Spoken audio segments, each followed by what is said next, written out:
বড় আছে তো 2 কেজি আছে। কত বড় নেবেন আপনি? 1.5 কেজি। 1.5 কেজি দেওয়া পাবেন আমার কাছে। কত করে? 60 টাকা। 50 এই যে 1.5 কেজি। 50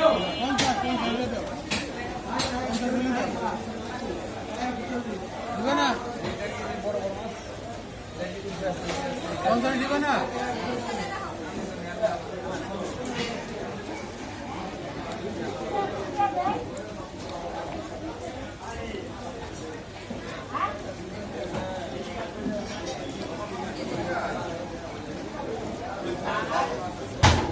নিবেন কত টাকা করবেন?